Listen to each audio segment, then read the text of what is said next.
3 of a happiness project. In the last videos we looked at happiness from a biological perspective and a sociological perspective. In this video we'll look at happiness from an individual perspective. We'll be asking our participants about purpose and choice and asking them what makes them happy. I'm quite happy right now, but I think that when I was a child, life was so easy. With a loving family, it was so easy. Like mother and father brought a lot of food, and we didn't have to work and stuff like that. I suppose I've definitely been happy when I've been on an amazing day snowboarding in deep snow with blue sky, sunshine, and my best snowboarding buddies. That was amazing. That was definitely one of the best days I've ever had. When I met Novi, when we got together, as a good example, I've got to put that one in. When I passed my driving test, got my exam results, all sorts of things. 18th birthday. I think probably the times, rather than a single time, the times when I'm happiest is when I'm pursuing something that I really, really believe is important and I really want to do. When I had a heart-to-heart conversation with my daughter about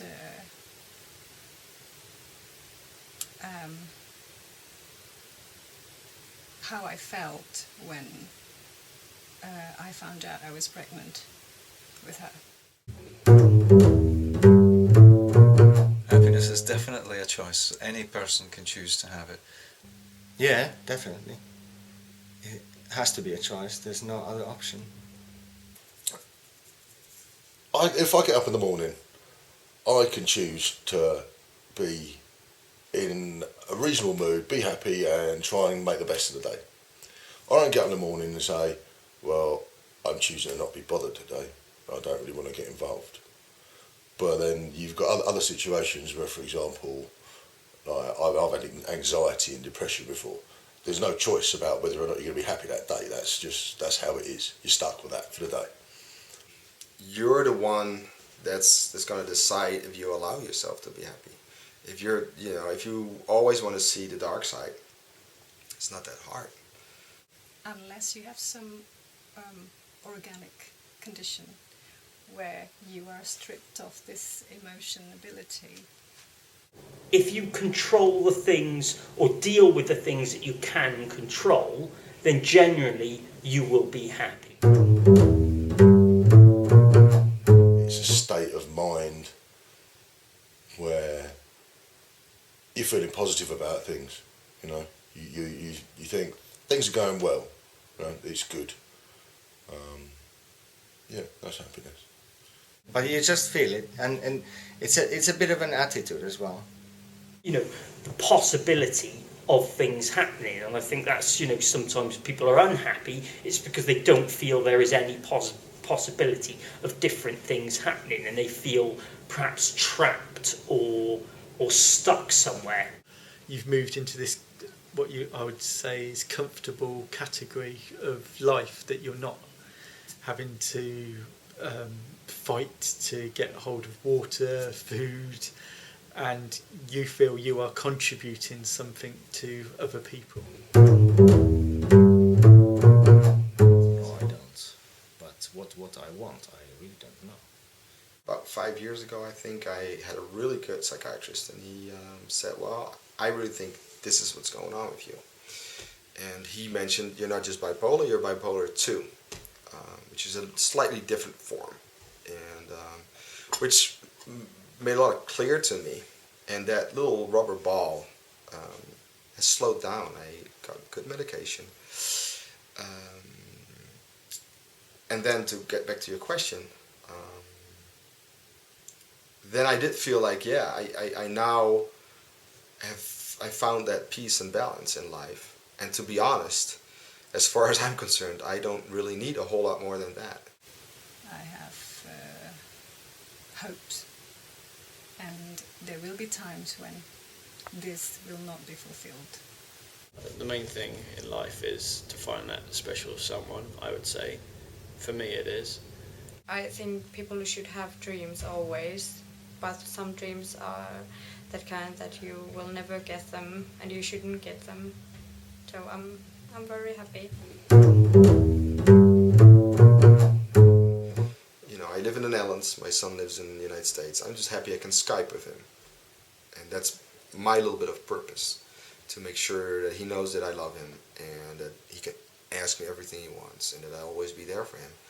Yeah, I think that's my purpose at the moment is, get married, have some kids, and then see what happens after that. If my father is asked the same question, the purpose would be me and my brother, and that's it. I don't have any children right now. I don't know the meaning of my life, but I really believe that I don't need a purpose. I like making other people happy.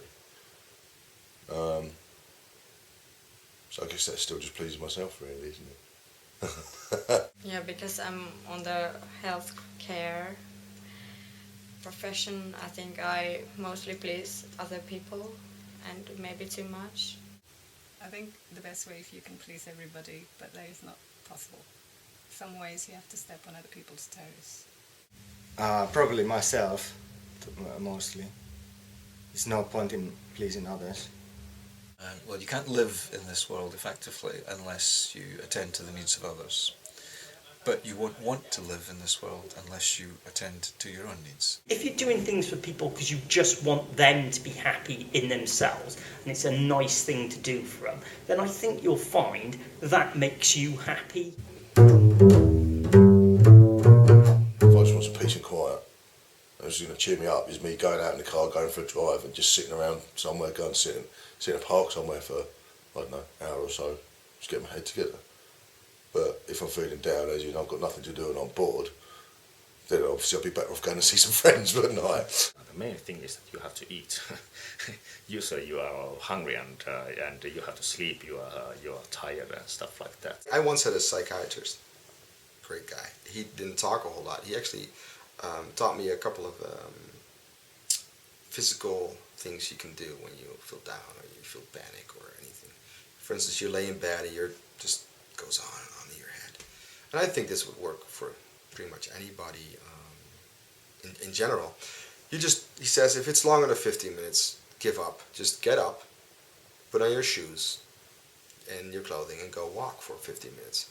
Most likely after those 15 minutes you'll feel way better. He had all kinds of exercises for me. Now, that really, up till this day, really works for me. If I feel really down or feel like panicky, I just do that. As I say, there's a million different things I can do to cheer myself up, but nothing works as well as spending time with the people that I love. So if you're feeling down and you want to make yourself feel cheerful, just have a look at what you're doing, what you're thinking about that's making you feel down, and stop it. Do something else, and you'll find yourself getting cheerful quite quickly. So it seems that happiness is still linked to the people that we love, and having this sense of stability and achievement. But it's also about choice. To some degree, we can choose what we want to feel, or choose what we want to focus our attention on.